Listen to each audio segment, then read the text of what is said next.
Imagine having $1 billion on Friday night. You're out, you're partying, you're doing all sorts of billionaire stuff, yachts, models, golden toilets, whatever you do. The weekend goes by. Monday morning, you open up your laptop and you see the market is just panicking. You're down already a couple $100 million. It's all right though. The market always comes back, right? And you're thinking to yourself, it doesn't matter anyway because I locked my tokens away inside of a protocol. So I can't sell them if I wanted to, so why even worry about it? 3 days goes by and your $2 billion is now worth $10,000. Sounds crazy, right? Well, this is the story about how Binance lost billions of dollars this week. July 1st, 2021, Binance strikes a deal to purchase Luna tokens at the average price of 19.5 cents, which is an insane deal and actually a really good investment on Binance's part because this thing ended up going to $119.50 per token, about 600x from Binance's initial investment. And when you take everything into consideration with the staking and all the rewards they got in UST, Binance ended up going from $3 million in token value all the way up to $1.6 billion in token value. For those of you unfamiliar with what staking is, in simple terms, it means to take your cryptocurrency tokens and lock them away in a vault in order to earn passive income so you don't have to sell your initial investment. Now, not all tokens that offer you staking rewards are Ponzi schemes, but in Luna's case, it was wildly unsustainable. If you don't already know, Luna's a token that collapsed this week. It went from $119 high all the way down to 0.000005. Regardless, whatever the final number was, it went worthless. Pretty much to absolute zero, wiping billions of dollars in value out of the overall crypto market. And in Binance's case, just like the title suggests, their value went from $1.6 billion all the way down to $2,500. It's really important to understand that Luna's ecosystem in particular was wildly unsustainable. Like, it was incredibly fragile from the very beginning. Why, you might ask? Well, Luna was backed by a token that they created called UST, which was a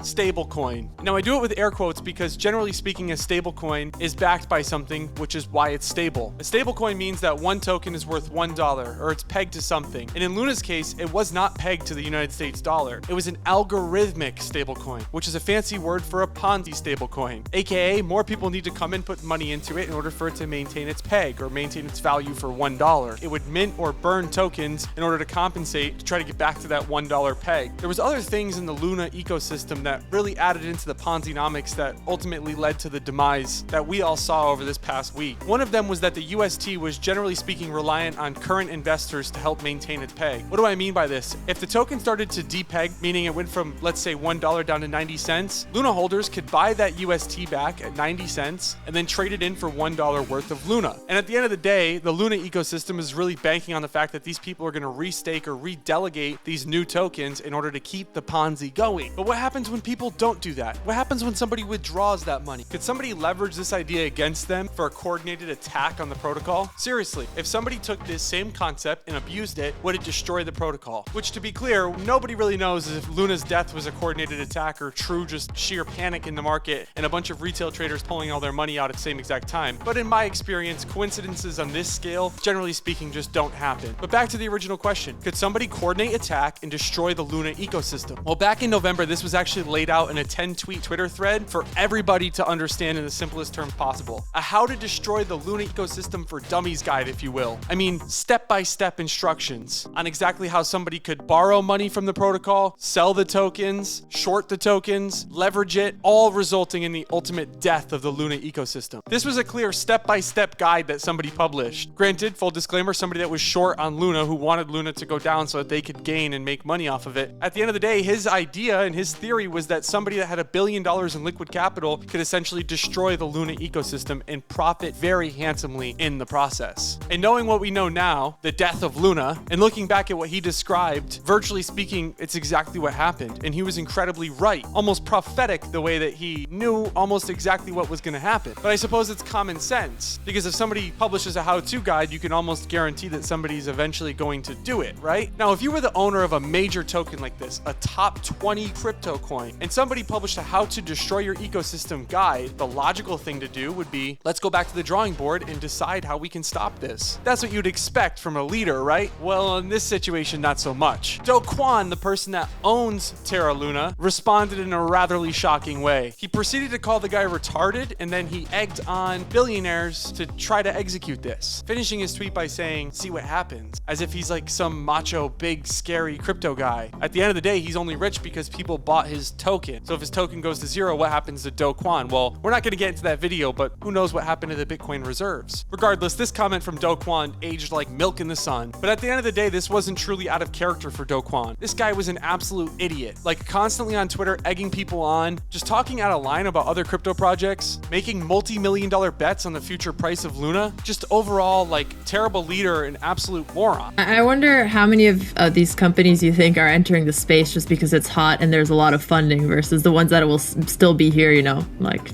2 to 5 years later. 95% are gonna die. Yeah. 95% are going to die. Yeah.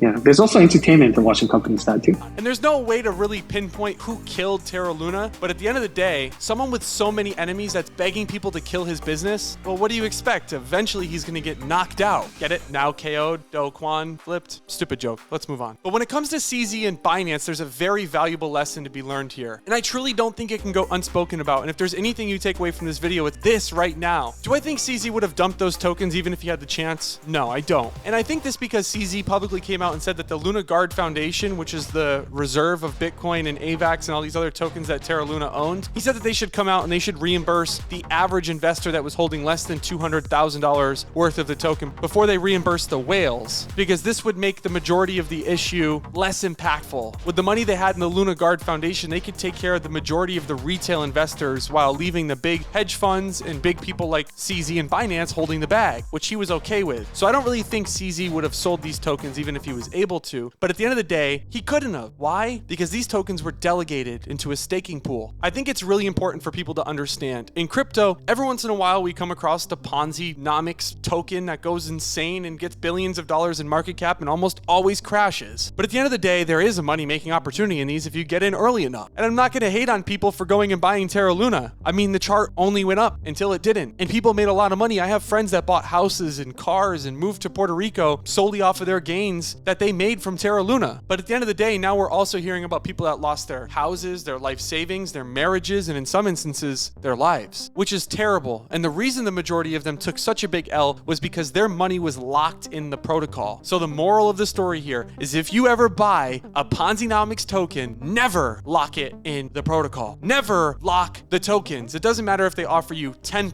20%, 100%, 1,000%, or in the case of Safu, 365,000%. It doesn't matter. If you have to lock the tokens for those gains and you believe in your heart that the token operates solely off of the greater fool theory, meaning that there has to be a fool greater than you in order to come in and buy your bags, then you should not be locking that token into a protocol. Because if you do and the thing starts to tank, then you're not in a position to sell your tokens. Remember my initial example. Okay, it might have been exaggerated. I don't think CZ's on yachts with models and golden toilets because he's a decently humble dude, but he did have $1.6 billion worth of this token, and within just a matter of a few days, it went to less than $3,000 worth of tokens. And if you translate that, somebody that had $160,000 worth of tokens now has like $16 worth of tokens. Same example, it's just one person had a lot to lose and one person didn't really care about the money that was in there in the first place. Does this mean to never stake tokens in general? No, absolutely not. Just if you believe in your heart that the token's a Ponzi, or if people are calling it a Ponzi openly and transparently saying that's a Ponzi scheme, at the end of the day, you should not be locking your tokens in the protocol. Because if you do, you are the exit liquidity, meaning other people are using your money that's locked in the protocol so that they can dump the tokens that are not locked in the protocol. And you will be the greater fool.